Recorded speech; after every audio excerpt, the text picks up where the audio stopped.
We are in every way, shape, and form reacting to what's happening in the center of the Gulf of Mexico. We have maybe as large as 100,000 barrels of oil gushing out of the Gulf every single day.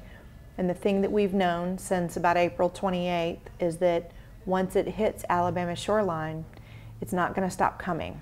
And what we're seeing today is that it has started to land on our shores. The currents in the Gulf are extremely difficult to predict. I'm sure you've probably already hit some of the websites that show those swirling masses, the Gulf loop, the eddies, the currents are insanely complicated to identify and predict. That's why it's so frustrating for most Americans when they say, hey, number one, why haven't you fixed it? And two, why don't you tell me when it's coming? Because it's really hard to do. It's not like even predicting the weather, and you know how that's not always right on.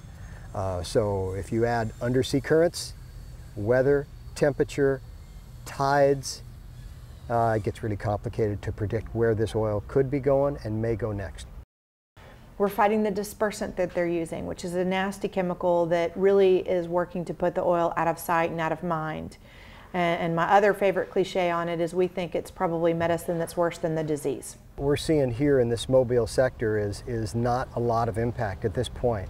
We're seeing some tar balls on Daphne Island where we're on here today. This oil isn't floating on the top of the water because it's been dispersed, because it's coming from 100 miles away. Whatever the reason, it's not going to be as easy to protect our coastline as simply putting up hundreds of miles of boom. We plan for the worst, and what we try and do is set up booms with the RP, with the responsible party, BP, paying for setup of booms in key strategic locations, especially for places like colonial nesting birds, like brown pelicans, places where we know we can set up a defensive perimeter with multiple layers of booms.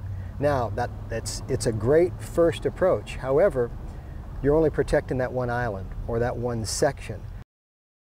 It has taken us 4 weeks and countless hours and countless curse words to get them to let us do what we're finally able to do. And still they're not giving us the tools we need to do it.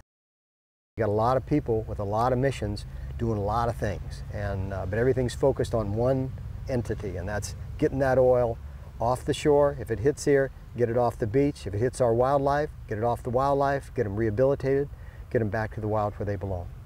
Hopefully we're giving everybody essentially their favorite stretch of land. So they can take pictures, note it with a GPS unit. They can be taking photographs pre-event first to see what it looks like today, because essentially we're going to say BP has to make it back the way it was.